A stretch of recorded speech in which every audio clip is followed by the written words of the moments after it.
As far as, I can't remember the exact question anymore. Proven winners. Oh, proven winners. Or keys to success, flavor profiles. Yeah, I mean, people like their popsicles.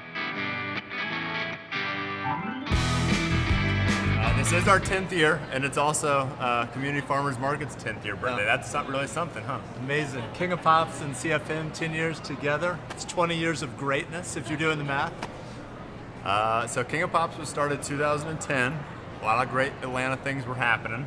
I had gotten laid off from my job the year before, and we had been on several trips, and our oldest brother's an anthropologist and been inspired by the paleta. So we started then and have kind of just been trying to figure out how to make better pops ever since. Yeah. So in addition to being in a push cart in the corner of Buddy's in Virginia Highlands, we were at farmers markets, we tried to go to arts festivals, we showed up at movie screenings and filmings, everything we could do, and it was just a hustle. And everyone in the farmers market world, the farmers, the purveyors, the organizers, everyone knows about that hustle. So we're in the same boat and have been doing it for quite a while.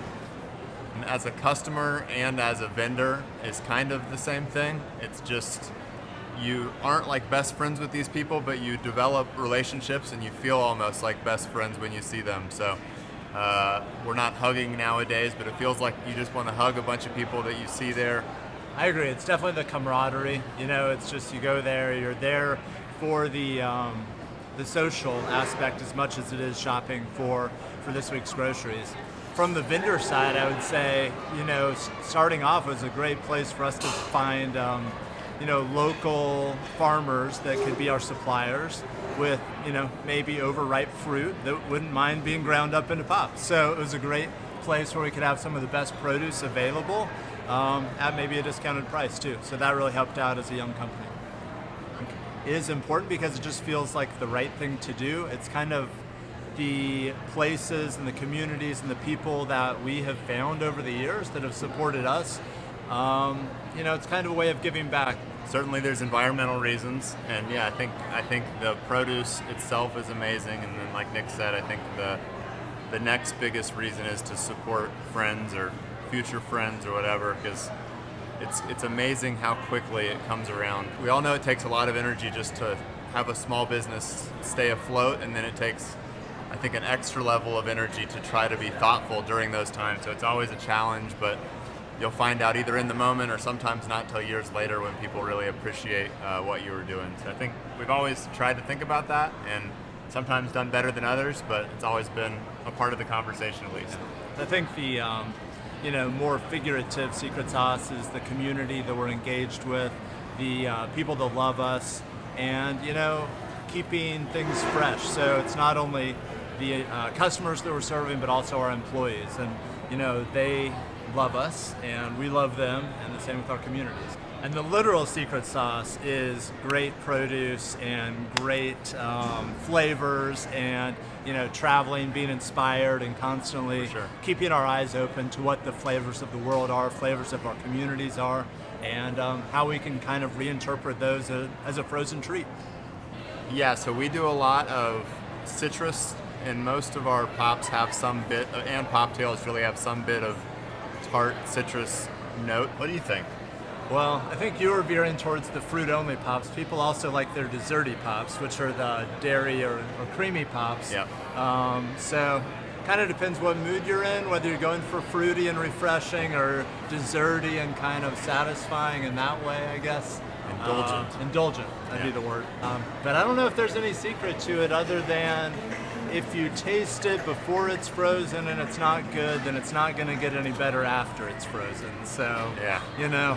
Well, one thing we always have focused on is like not having the most complex recipes, having like 3 to 5 ingredients that we think are good instead of 17 ingredients that are going to somehow waffle up some amazing thing. I don't know how waffle makes sense. Waffle. We've thought about our flavors from like the more customary or accessible, like the strawberry lemonade, raspberry lime, to the more eccentric where we've done things like lavender and honey or grapefruit and mint, And so those are good for different crowds at different times. Everybody's going to have a favorite, and not everybody's favorite is the same. So even if you do mess up a little, it's probably going to be somebody's favorite out there. That's the good thing. Yeah. I know we always cite the fig, goat cheese, fig, honey.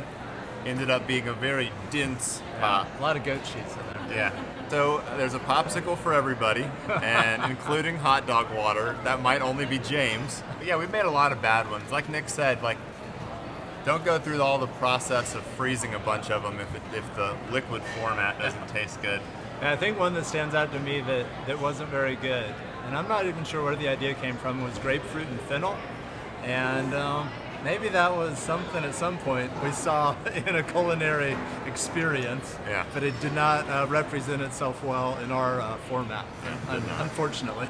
So Poptails, we kind of got started with when we were just in the kitchen late at night, and we had some mess up or some leftover pop juice before or after freezing, I'm not sure. So Off the clock. Off the clock, late night happy hour type thing.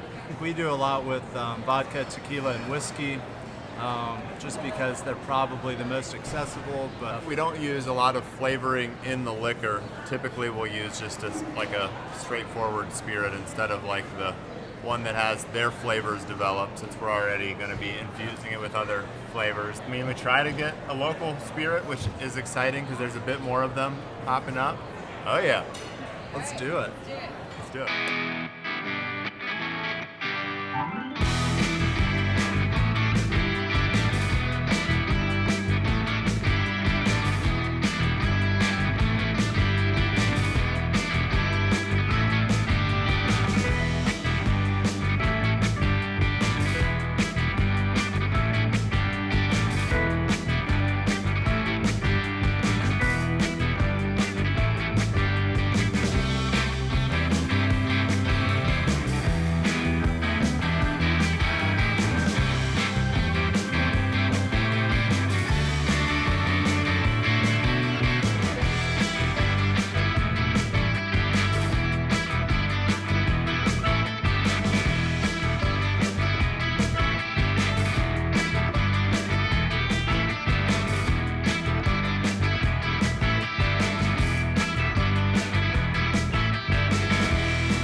Thank you so much for joining us for our Locavore lesson here with Nick and Steven of King of Pops and celebrating 10 years of CFM and King of Pops together.